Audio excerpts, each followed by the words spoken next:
Hi there, I'm Shivani, your English coach. Today's video is about simple past tense or the past indefinite tense. Please watch the video till the end. Don't go away. There's some extra information in the last segment of the video. I'm sure you'll find it very useful. So let's get started. Simple past tense is used to talk about an event or an action that started in the past and got over in the past or was completed in the past or a time before now. It can be in the distant past, like millions of years ago, or recent past, like just a minute ago. Simple past tense also conveys state of being in the past. State of being is expressed by the to be forms of verbs or the be verbs. The be verbs in the past are was and were. Was and were, just two words. Isn't it simple to remember? Hope you also remember the be verbs in the present tense. Well, in the present tense they are am, is, and are. That was just to refresh your memory. Well, let's find out a little more about the usage of simple past tense. Simple past tense is used to convey or express completed events in the past. I was telling you a little while ago, with certain expressions denoting the past. For example, last night, the day before, a long time ago, 100 years ago, etc. These expressions denote the past. For recent events where no time expression is used, for example, who cried out so loud? Who was there? Etc. Cried and was are the verbs in the simple past. Then simple past tense is also used to convey the past habits or routines with time expressions such as regularly, usually, every day, always, and so on. Here are a few examples. He watched movies every Saturday. She always secured the first position in her class. In the first sentence, the verb watched is in the simple past, and the word every is a time expression. In the second sentence, the word always is a time expression, whereas secured is the verb in the past tense. Then, simple past tense is also used in narratives. For example, the doors of the house suddenly opened on their own, and a man walked in. Opened and walked are verbs in the simple past. Now let's look at the structure. Here's a table. Let's check the table. You can see that the subject is followed by the main verb in its past form, which is followed by the object. It's very simple. The subject followed by the main verb in the past form followed by the object. Let's look at some examples. I solved the problem. I is the subject, solved is the main verb, the problem is the object. The main verb solved is in the past tense or in the V2 form of the verb. In affirmative sentences, the main verb is in the past tense and no helping verb or to be verb is required. No helping verb or to be verb is required, and the main verb is in the past tense. Now, one thing you must have noticed that the subject I can be replaced by you, he, she, it, we, they, and so on, but the main verb remains the same. Solved remains solved.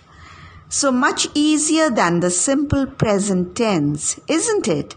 You need not worry about adding the letter S with the verb. Hope you remember the rule. Otherwise, check my video on simple present tense. In simple past, the verb remains the same for all the subjects, whether it's singular, plural, in the first, second, or third person. Now, the structure of the negative sentences. In the negative sentences, the subject is followed by an auxiliary verb did plus the negative not, which is followed by the verb in its root form or the base form. It's not in the past. It's not in the V2 form. It's in the V1 form followed by the object. For example, she did not solve the problem, or she didn't. The contraction of did not is didn't. I did not solve the problem, or I didn't solve the problem. Similarly, you can use you, he, it, we, they. The subject can be anything which is followed by the auxiliary did, followed by the negative not, followed by the main verb in the V1 form or the base form. So I'll repeat, while forming negatives, the auxiliary did plus not is added, but the main verb remains in the root form or the base or V1 form. Never change the main verb to the past or the V2 form. You already have the auxiliary verb did in the past. So we cannot have two verbs in the past in one sentence. So remember, with did, we don't use the main verb in the past tense. It's very important. Next are the interrogatives or the questions. In this, the place of the auxiliary did and the subject is interchanged. Did comes before the subject, or the subject follows the auxiliary did. Did I solve the problem? Did you solve the problem? Did they, we, he, she, it solve the problem? Now again, the main verb is in the V1 form or the root form or basic form, because the auxiliary did is already in the past tense. So remember, with did, we don't use another verb in the past. Now, the negative questions. The structure remains the same. For forming negative questions, just add not after the auxiliary did. Did not or didn't I solve the problem? Remember, the structure remains the same for all types of subjects. For example, didn't you, didn't we, didn't he, she, it solve the problem? Next is how to form the V2 form or the past form of the verbs. As you know, there are two types of verbs, regular and irregular verbs. Regular verbs are those that can be changed into past simply by adding ed to them, such as listened, added, jumped, waited, helped, moved, and so on. Their past participle is also the same as their past form. That is, these verbs have similar V2 and V3 forms. For example, listen becomes listened and listened. Past tense and the past participles are the same. Add, added, and added. Jump, jumped, and jumped, etc. The second type of verbs, that is, the irregular verbs, cannot be changed into past simply by adding ed to them. They form their past tense and past participles in different ways. They do not follow a set pattern. Look at the table. Go, went, gone. See, saw, seen. Run, ran, run. Fall, fell, fallen. Write, wrote, written, and so on. There are many more. You've just got to learn them. Now let's come to the last part of the video. It's the pronunciation part. How do you pronounce the word W-A-N-T-E-D?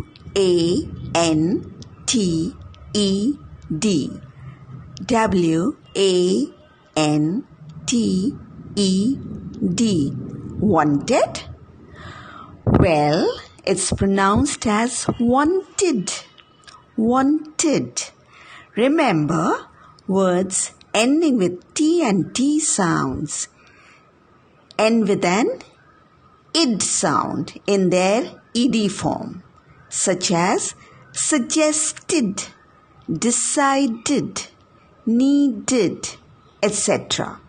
There are, in fact, 3 types of pronunciation for the verbs ending with ed. So let's find out. The first is words that end with T or D have the sound id in their ed form. For example, wanted, needed, suggested, decided, etc. Then we have verbs that end with P, K, F, GH, SH, CH, S, C, X. They have unvoiced sound. These letters have unvoiced sound. So when a verb ends with unvoiced sound, then in their ed form, they end with a T sound. They end with a T sound. For example, washed, washed, W-A-S-H. S-H has sh sound, which is unvoiced. So it will be pronounced as washed, washed. Mixed, fixed, helped, looked, laughed, etc. Then we have words that end with L, M, N, G, B, R, V, Z or Z sound. These are voiced.